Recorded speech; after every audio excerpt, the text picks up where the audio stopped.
Hi guys, welcome back to Savage. What we're doing today? Today we are going to use our 9-inch South Bend, and the title says it. You haven't seen this before yet, so we're going to bore some large holes in 5/16 aluminium plates.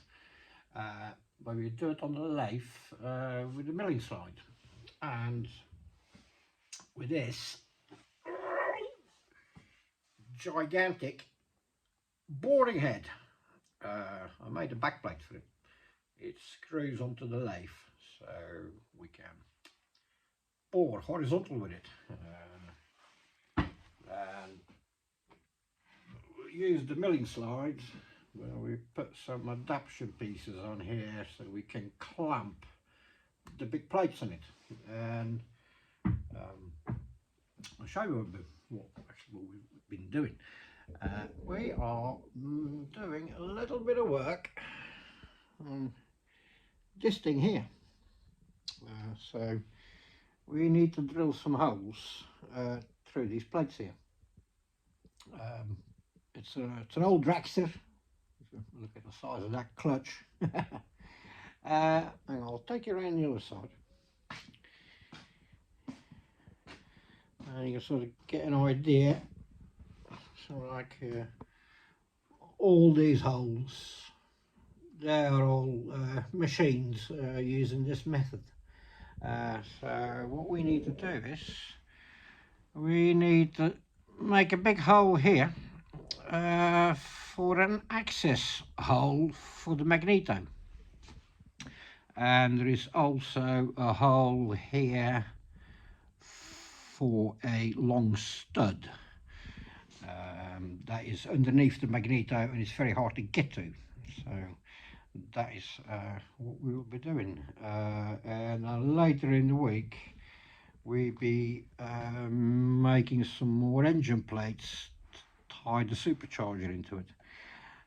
And so a lot what you need to do when building these plates is you need to transfer holes from one plate into the other.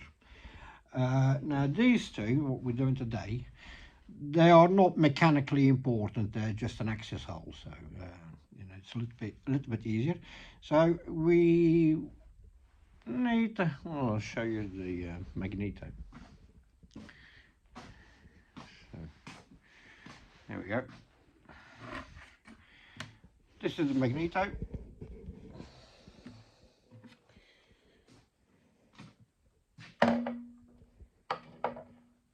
You will be going in there, and of course we cannot get to the points to adjust the magneto, so therefore we want the hole there. So how we've been doing this is to get it in the middle. We've got this old magneto housing here, and put some washers in it, spaced them out. So then we can put this in.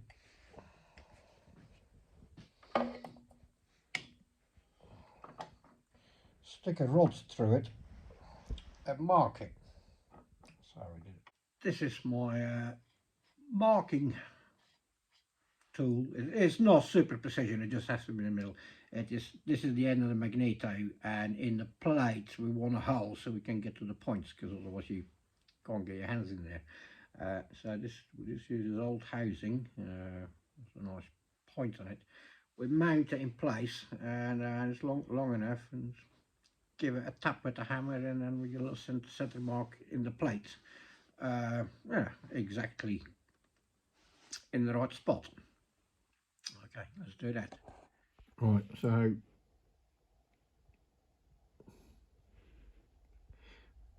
we got our rods in the magneto body, and that is exactly where we want our hole.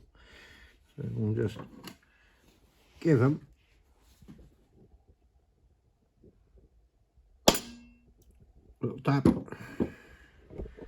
and then we have got a tiny little hole there. And so that will do for that. Funnily enough, this is the clutch rod for the bike.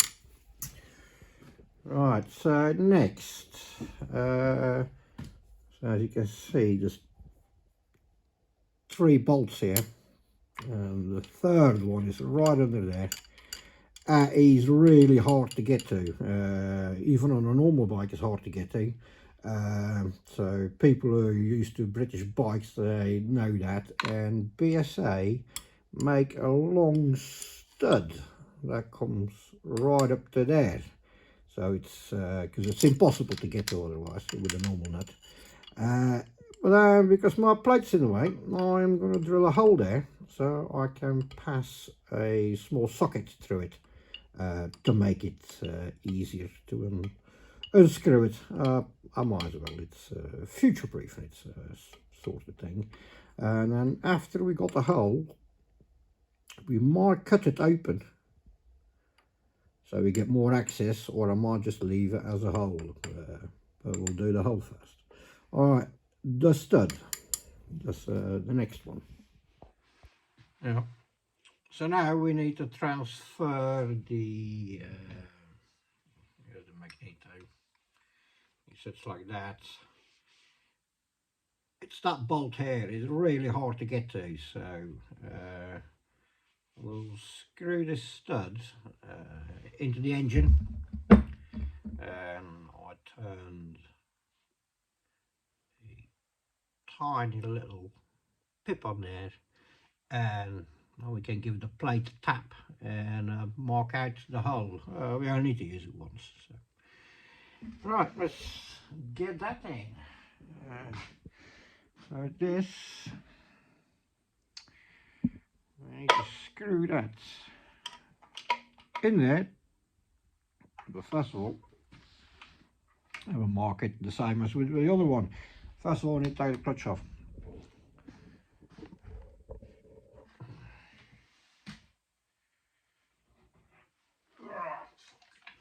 Look at that thing. It's a man's clutch. It's a proper dragster clutch, sintered plates. It's semi-automatic with bob weights, with these things here. Right.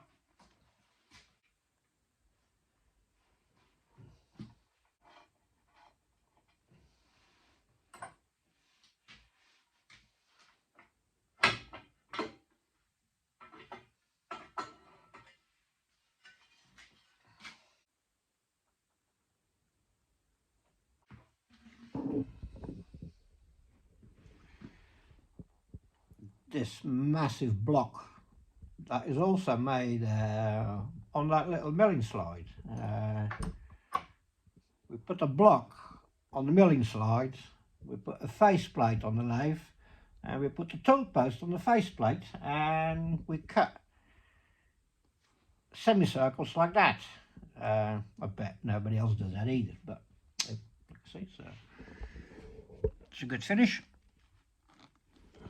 Same with that one. So yeah, that's how you do things if you haven't got no milling machine.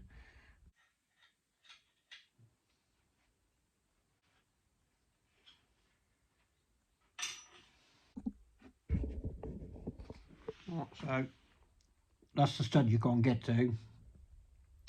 So we've got this tiny little pip on here. You should stick out just a tiny little bit away from the plate so it'll fit onto the bosses, and now we can just mark it from the back.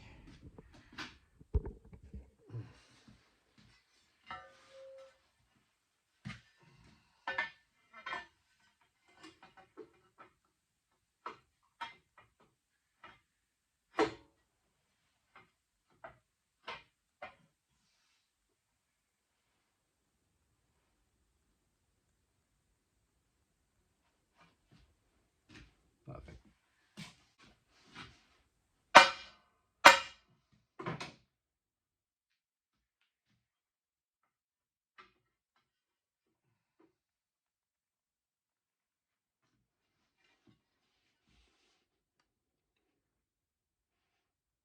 There it is.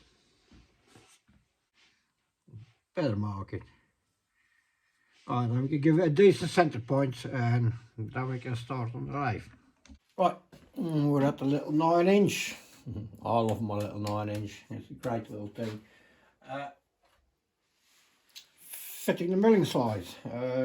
We did some modifications to it. What we do is we're a long T-nut with 2 bolts. For this job it doesn't really matter too much, but if you really want to be accurate with it, when you tighten the nut up, it moves and it's really difficult to tram it in. When your bolts are out of the centre, it doesn't do it. So it makes that much easier, but for the moment we are only making an inspection hole, so it's not that hard. So right, tram it in, just do it against the jaws.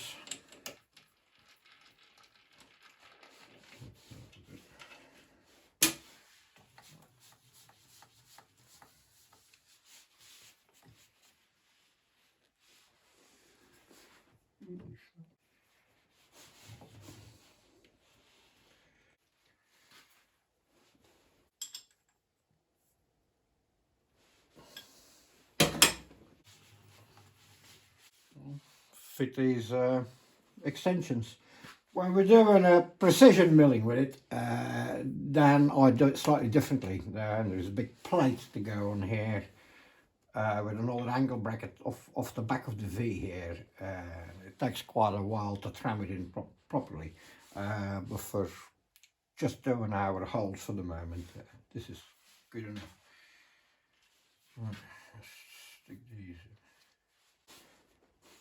Have a look at one of my other videos called Milling Slide Modifications, and I'll go a bit more in depth about the different things that we did with it. This little thing here is I can put a travel dial in here, because this is absolutely useless, and you've got the backlash of the screw to contend with, and that way you can send it up and down very accurately.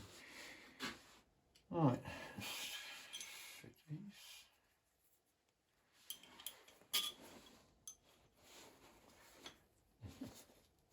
These little things we milled them on here as well. It's cold.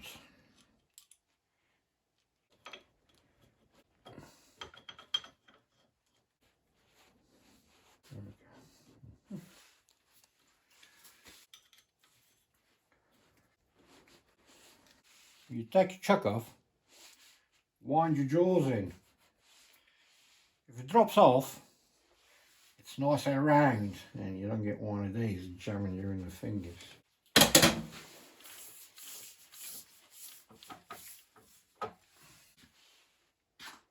Handy tool, it's a wallpaper extension.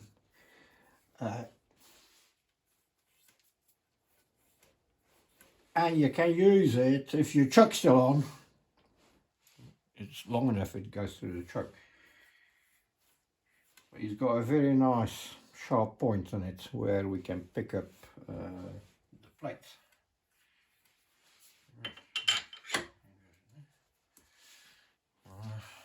I'll get some G-clamps and get the plates and then I'll bring it back.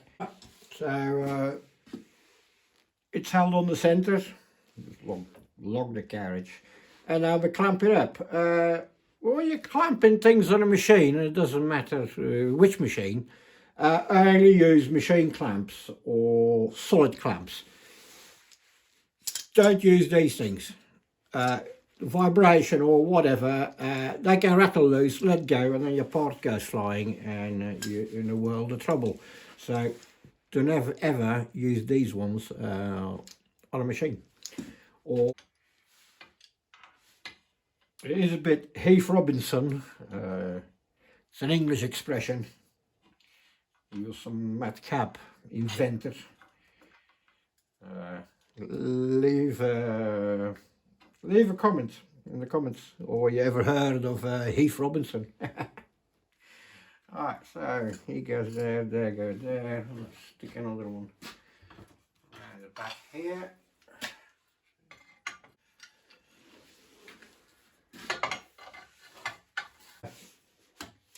The plate setup, 3 clamps will do. Lock over the gibs up.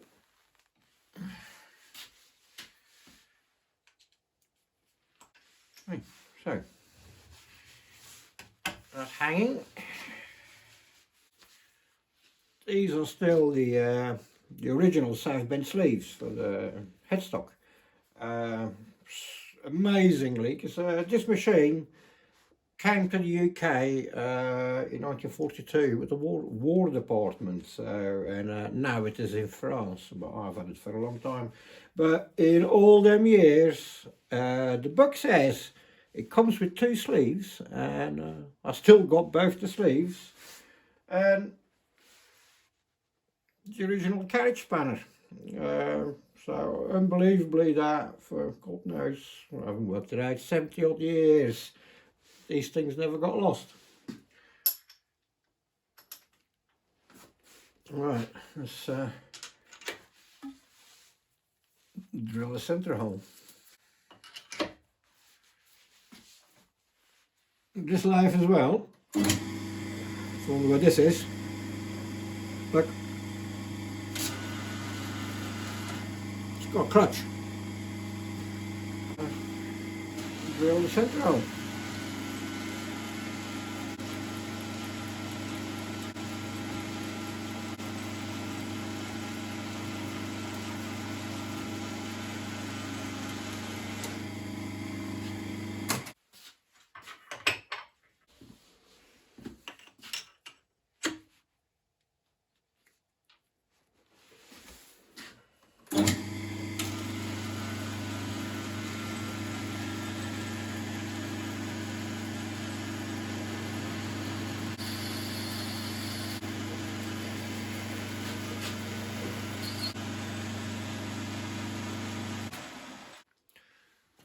This hasn't got no lever on it.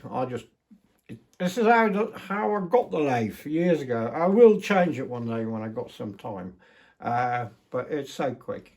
You just walk the belt off. There you go. Simple. Right, what sort of speed have we got?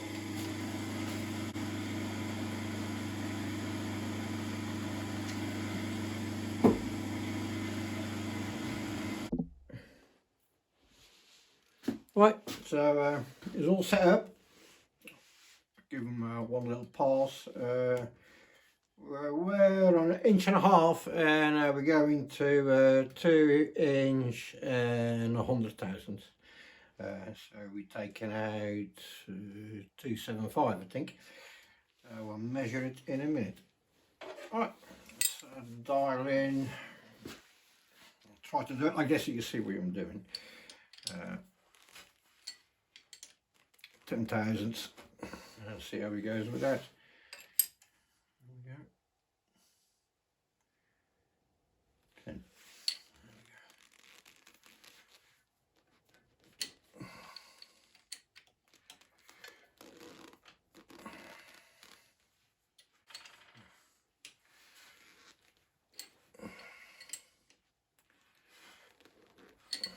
So, as you can see, there's no gibs. Double dovetail, and this one is dovetail that way as well, so he sort of gets pulled in like that, and that's why you don't need no gibs for it. It's an amazing bit of kit. Alright, here we go, first pass. I have to set up here the travel stop, because with the screw the cutter only just gets through the plate, and I've got about 3mm before it hits the milling post, so I have to watch that. Alright, there we go.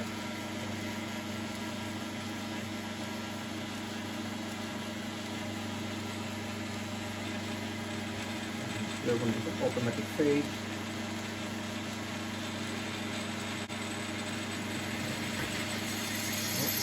Right.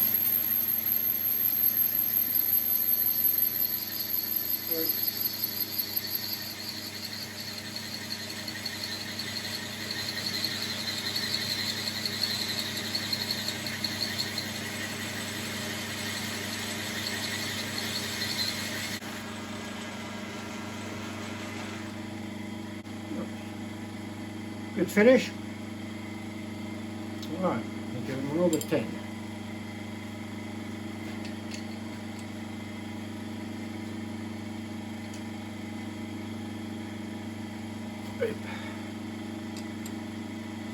And 15 maybe.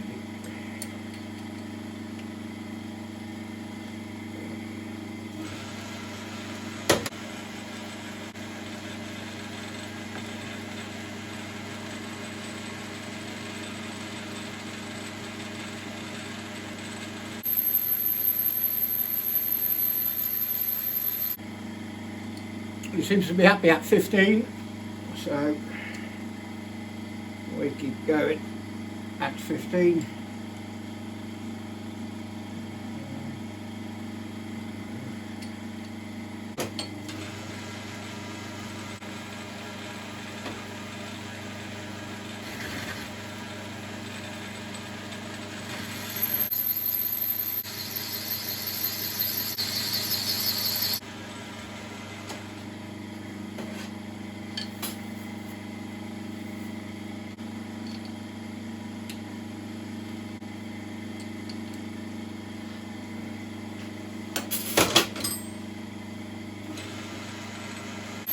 Right. 15 thousandths. Look, there's no movement whatsoever. Dead stable.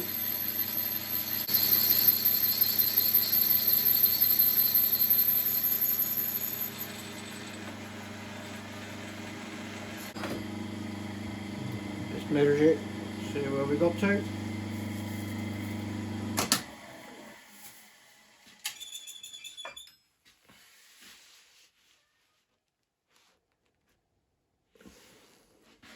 $16.75. $16.75. What we're on about? $16.75. So we're on with 700, 150. We'll do 150 tau and then 75 tau, 150 tau, and then we check. Well, possibly could go to 20,000 cut, but let's just stick to this.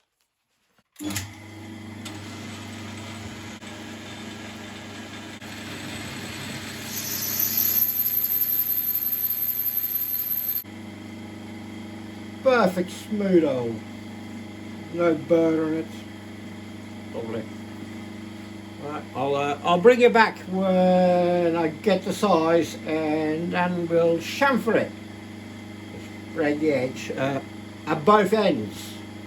It means I have to put the cutter through, give it more feed, pull it back a bit, widen back in again and come out. Well, I think we can do it. Okay, with ours we've got 2 thousandths to go, and then we're smack on the money, and I'm nearly run out of space here. So let's do that, and then we chamfer, just break the edges on both sides. Alright, so we need 2 thousandths. This thing's really accurate. It's you can trust it. The little dial.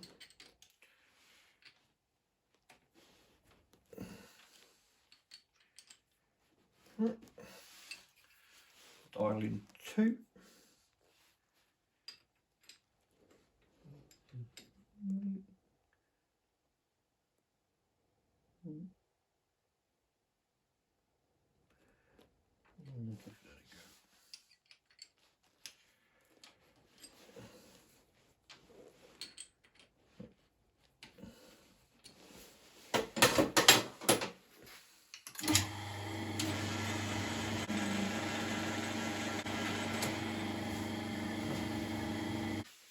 $2,000 on the dot. Right, then now we are going to chamfer the edges. Bring him back a little bit. Now we go through the hole. And then we'll lower them. So what should we do?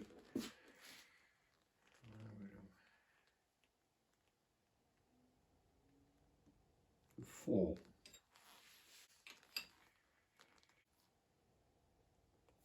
Then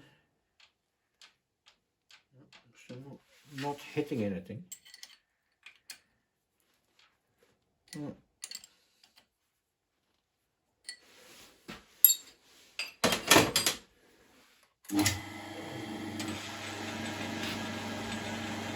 Oh well, pull them back.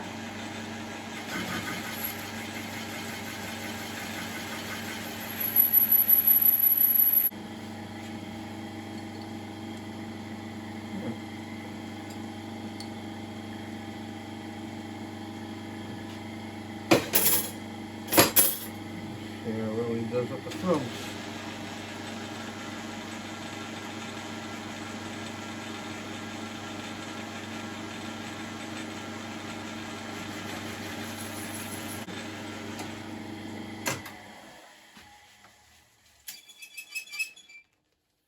Yeah.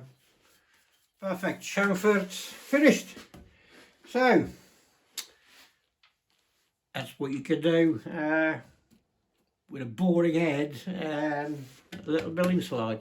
People don't rate the little milling slides, but you know, as you see, it was dead stable. You know, it didn't wobble, except with the last drill. That was a bit too much. But for machining, look at it. Absolutely. Let's see if I can bring you in the finish. There we go. Finished hole, little chamfer. Perfect. All right. So, right guys, I hope you enjoyed the video. So you can see you can do quite a lot with a little lathe if you just sort of use a bit of lateral tinkiness, I suppose. So the purpose for the hole was this. Right. There we go. So we can get to the points for the magneto. That's what we did the hole. And it was fairly trammed in the plate. So look at the little chamfer. It's quite equal, you know. It's smooth. So on to the next few things. We have to make some pulleys for a V-belt to drive the supercharger. That'll be one of the next things. And then we need to make the plenum chamber here. It still needs boring out. And I've got some fancy idea to make a swirl. And it gets 2 screwed in end caps here with thick perspex glass. So you can see straight through it. You see them guzzling all the fuel going straight in. Alright, hope you enjoyed the video. See you on the next one. Bye bye.